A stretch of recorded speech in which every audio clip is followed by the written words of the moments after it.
Hello, I'm Casey Aiken, and this is 21 This Week. Coming up next, will the Jawando tip credit bill hurt the very workers it seeks to help? What's wrong with this picture? 12-year-old responsible for 5 bomb threats at MCPS schools, not charged criminally. An affordable housing crisis, it only gets worse. Our panel of insiders will give you the story behind the story. We're joined by the president of the Montgomery County Federation of Republican Women, Laurie Halverson, and civic activist, Cary Lamari. Stay tuned for these stories and more on the next 21 This Week.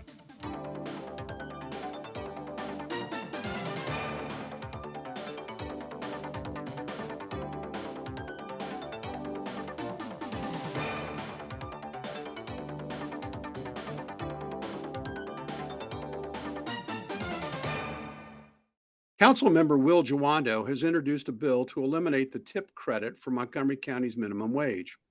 Presently, workers like restaurant workers who earn tips receive a smaller minimum wage from their employer, with the idea being that the tip they receive will exceed the county's minimum wage. Laurie, proponents of the ordinance cite data from other jurisdictions that have eliminated the tip credit, suggesting that take-home pay for service workers is higher and staff turnover is lower. But however, the restaurant trade group noted that a median tip worker in a full-service restaurant makes approximately $28 per hour, while servers in cities that have eliminated the tip minimum wage often have statistically lower average tips. People aren't going to pay the tips if they know they're getting paid higher, and ultimately reducing take-home pay. Is this a solution in search of a problem? Exactly. And if it's not broke, why try to fix something that's not broken? I don't understand why Will Jawando even brought this up in the first place. Like, what constituents who came to him and said, "Oh, we just don't like the tips we're getting, and we want to have, a higher salary and not get as many tips." It just doesn't make sense to me why he's doing this. And if this passes, it'll just be another feather in the cap for the county council for being business unfriendly, because it seems like every year they put forward bills that businesses have to come forward and tell them how this is going to hurt their business.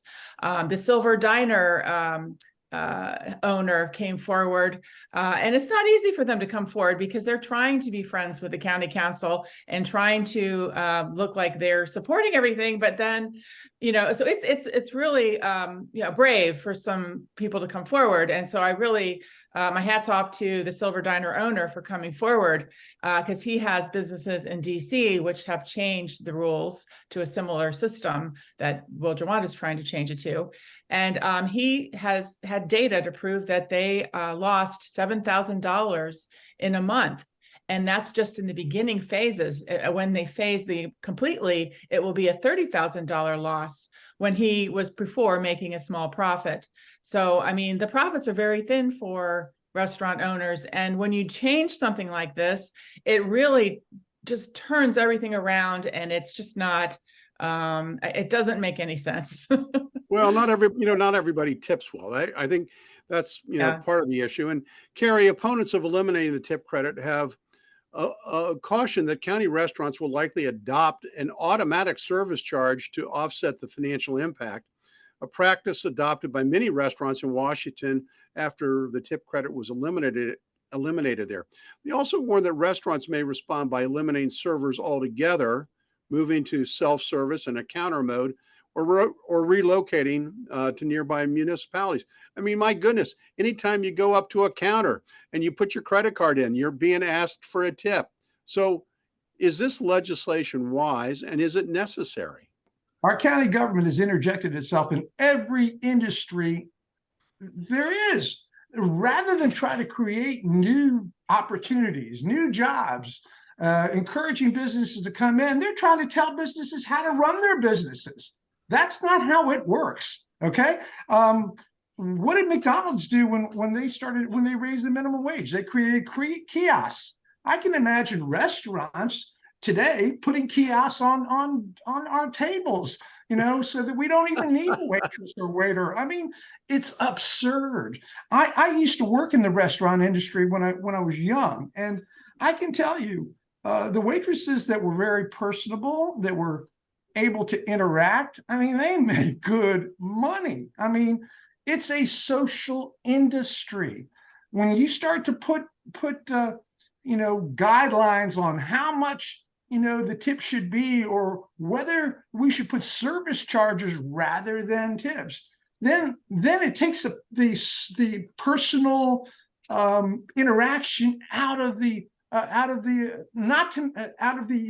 dinner or the social gathering, and it doesn't take into account what the pandemic has done.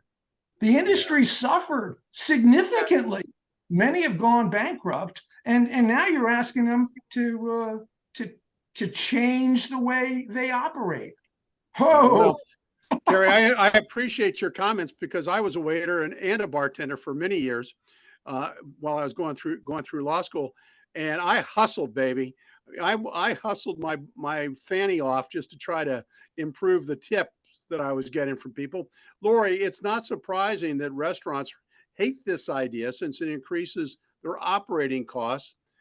But even the Office of Legislative Oversight, which analyzes all of the bills for the county, said that this would have a net negative decline and may cause customers to reduce the amount of the tip. So who's being helped by this bill? Good question. I mean, even the Office of Legislative Oversight said that they determined that in a restaurant where there are poor workers, they have evidence that the poorest of the workers are not being helped. So if it's not helping poor people or anyone else, who is it helping? Well, you know what? I think maybe it's helping Europe and China and all the other countries that have a system similar to what Will Jawando is trying to propose, because they make less when you look at their total salaries, and we're not like those other countries.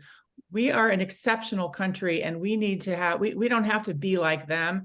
We already have a system that works. And yeah, like you, Casey, I was a waitress, and I worked part-time when I was worked in the summers in college, and I earned more than if I had worked full-time at the minimum wage, by a lot more. So it's a great gig for young people, so they can do it while they're studying for college. It's not maybe the best thing if that's all you do, and you living at home by yourself, or if you have a family and you're trying to support a family, it's not going to pay for the whole family, but it helps you when you're young. It's a great first job, and we don't need. So we got about 30 seconds. I'm sorry for cutting you off, Laurie. Cary, yeah. I'll give you the last word. It doesn't help anyone. In fact, it hurts our restaurant industry. They have enough. Their profit margins between 10 and 15%. When you increase the cost burden on the business, and then you force them to create service charges, you're hurting the workers. Well, you're gonna have the last word, and we'll obviously see what the county council does when this comes up for a vote. When we come back from this short break, what's wrong with this picture? 12-year-old responsible for bomb threats, not charged criminally. And the affordable housing crisis, it only gets worse. Stay tuned. Welcome back. This week, it was announced that a 12-year-old Montgomery County student was responsible for several bomb threats targeting schools in Silver Spring, including Montgomery Blair High School, Oakview Middle School, and Silver Spring International School. Cary, 5 bomb threats were mailed to Montgomery Blair alone. And then county police, with the help of the MCPS IT staff, identified a 12-year-old as the suspect. But he's not going to be charged under Maryland Criminal Code. Is that a problem? It's a huge problem. I mean, you got to look at the basics here in the county. Montgomery County has 1 police officer for every 10,000 people. And that's what our goal is. In reality, we're 12% off from that. Most jurisdictions our size across the country have between 2.4 and 2.8 police per 1,000 residents, depending on whether it's suburban or urban. The District of Columbia alone, which is a third of our size, right, has 650,000 residents. They have 3,500 police officers. So when you burden the police with these nuisance bomb threats, which are not a reality, it not only costs money, but it takes away from their valuable minimal resources, their time, to investigate and address these issues. Now, what do we do about that?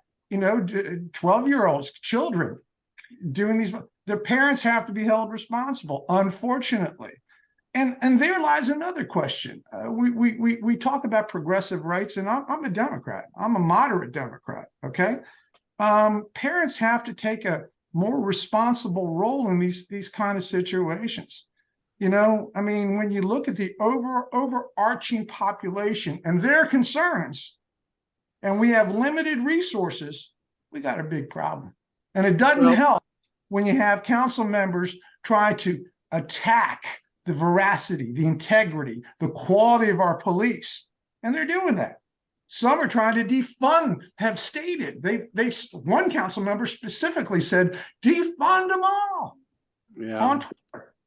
So the Maryland law has a quirk and is kind of quirky. It actually says that individuals under the age of 13 can't be charged criminally for victimless crimes. And as we've seen in the most recent carjacking incident in the District of Columbia, 13-year-olds, 12-year-olds, they are committing more and more visible crimes. In this instance, it's not really victimless. I mean, the whole school system was disrupted. Classes were closed.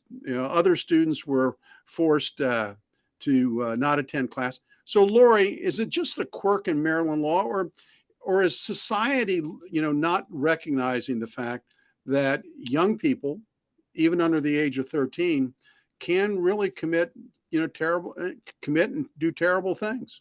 Well, we're seeing some of this now because our Democrat-controlled Maryland legislature, they passed sweeping reforms to the criminal system.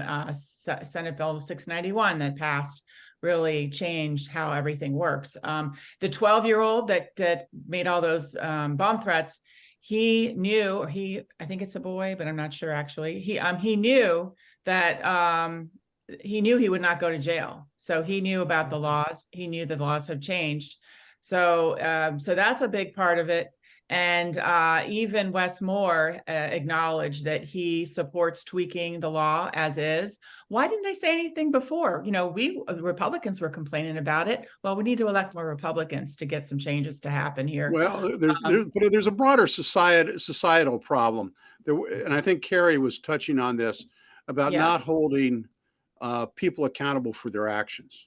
Exactly. Well, and you can even have firearm and drug possession and still not go to jail, and still not if you're under 13. And that is just nuts. So they really do need to change the laws. And when we say jail, we probably mean juvenile detention, which is sometimes not the same as being sent to 7 locks in the county jail. Cary, go ahead.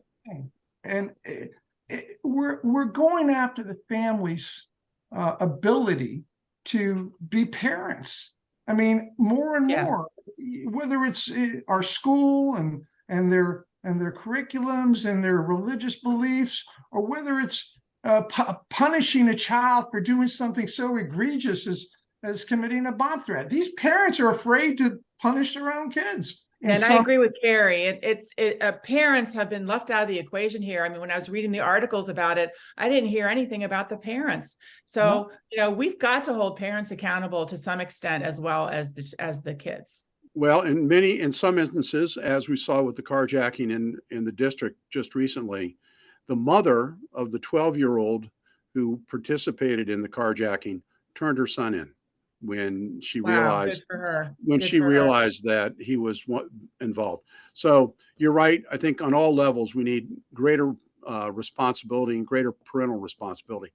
Now we got to move on to our last topic, which is affordable housing. This is a kind of a shocking statistic. It was reported this week that home sales in September dropped to the lowest level since the foreclosure crisis in 2010. Just think about it. That is huge. in the way it was reported. And the primary culprits are the run-up in interest rates and the sudden jump in prices after the COVID shutdowns.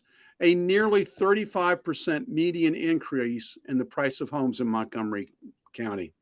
Laurie, 2 years ago, when the interest rates hovered below 4%, a $300,000 mortgage would cost the buyer $1,400 per month, almost below the cost to rent most apartments. Today, with interest rates at 8%, that same mortgage is now $2,200 a month, a 50% increase. Have wages and wages haven't increased to offset the cost, have they? No. There's just some statistics. 65% of Americans who earn $50,000 to $100,000 a year, they're living from paycheck to paycheck right now. And even if you look at those people who make over $100,000, 44% are living from paycheck to paycheck. So this is affecting everybody at all income levels. And Bidenomics is not working. And it's going to be a black eye for the Biden administration that he ever called it Bidenomics. And we're seeing it's actually helping our border crossers, or people that are here illegally, because the increase of workers that are non-native born increased 688,000. So when you look at the people that were native born, there was a loss of 1.223 million workers in the workforce. So it's hurting native born Americans more than anybody else. That's pretty bad. Cary, the Financial Protection Bureau reports that more and more mortgage applications are being rejected for insufficient income. And people are being squeezed on all sides. What can, in particular, our county government do to help this? Well, they certainly shouldn't be, implementing rent control, increasing our transfer tax, and the list goes on and on and on. We have 380,000 residential housing units in the county, of which 123,000 of those units are rental housing. And of those, 23% of the renters are cost burdened, meaning that 50% of their income goes into housing, right? So what do? Our council takes and I hate to bash them all the time, but I mean, they deserve it. They take the existing naturally occurring affordable housing and they implement rent control. So what does that do? That tells the developers, I don't want to build affordable housing in Montgomery County. It tells the existing property owners that own these older homes that are renting them for an affordable rate, saying, wait, if I can't get back my 4.7% property tax, my maintenance, my repairs, my insurance costs, my increased taxes, I might as well sell the property. I'm going to get more money in interest. I'll get 5.5%, 6% return in a money market certificate.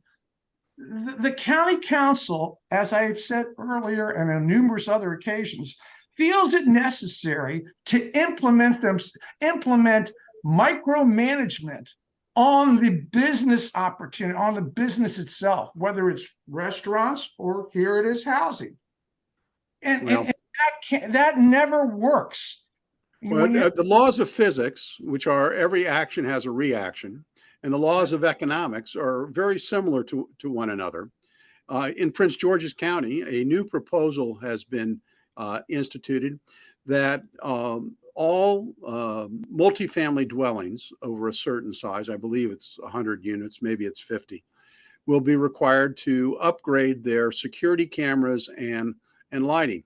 Now, that's wonderful. I'm sure there's a reason for wanting additional security and protection, but it also is a statement that the police aren't effectively fighting the criminal element in the county. But all of those costs have to be passed somewhere. It's not insubstantial to put in security systems in large buildings and lighting systems that cost thousands and thousands of dollars. And then those costs are going to get passed on to renters. it doesn't end there. In Montgomery County, we have radon testing for every time a tenant goes into a piece of property. We've got to provide in these older homes that are people renting for like $1,400 a month or $1,200 a month. Some of them don't have the service equipment for air conditioning, right? So we're requiring them, they must have air conditioning. Well, the tenant knew that some of these units didn't have it, and they were getting a benefit for a lower rent. The county says the landlord has to provide it, but he can't increase his rent. I mean, something's going to break. And if you want to reduce the housing stock for these people in need of affordable housing, you're doing a good job. That's not Laurie, I'll let you chime in on this. Well, I also want to say, a lot of people are applying for housing and they're not getting it. If your overall debt is 40% of your income, then you will likely be denied. And so, even though we have some young people who want to buy a house, they're not qualifying because we have so many young people who are college graduates with huge amounts of debt with their college loans. So that's a big problem that, we need to change how the loans system works for kids in college as well. But yeah, it's a mess. And I just don't know, it's amazing to me that we're able to attract any businesses in Montgomery County the way things are going. I guess there is a little profit to be made here because we have so many people who need things. So, but I think over time, we're going to see the quality of our life dwindle. We're seeing that happen, at least with our school system. The quality of our schools are dwindling already. So, well, I will say that Adam Pugnuko has done an interesting series on the out-migration of Montgomery County residents and who replaces them. It's not a topic we have time for right now. We'll have to save it for a later edition of 21 This Week. Parting shots when we come back from this short break. Welcome back. Now with parting shots, Cary Lamari. Okay, I have to look at the international stage on this one. My heart goes out to all the people that were killed in Israel, and all those that are dying, in Gaza, in recent weeks. It troubles me. I mean, all the parents that have lost their children, all the children that have lost their parents, it's got to end. My prayers go out to them. Thank you, Cary. Laurie Halverson, your parting shot. On a lighter note, I was looking through Twitter or X, whatever you call it, the other day on Halloween, and I see this very polished video of Governor Wes Moore, and he was dressed up as Frederick Douglass for Halloween. And boy, what a likeness. I thought, wow, he definitely looked good. And I just wanted to also add that, Frederick Douglass was his hero. And I'm glad that he picked a Republican for his hero, because Frederick Douglass was an abolitionist who was a strong Republican, and he worked hard to recruit Black people into the Republican Party. So just wanted to you should visit the Frederick Douglass home in Prince George's County. Before we wrap, I have a real quick announcement for all the political junkies out there. Follow the Virginia elections. It's going to be a bellwether as to what happens in 2024. Cary and Laurie, I want to thank you for being there. For all the audience, I appreciate your tuning in each and every week to Montgomery County's hardest hitting political talk show. For 21 This Week, I'm Casey Aiken.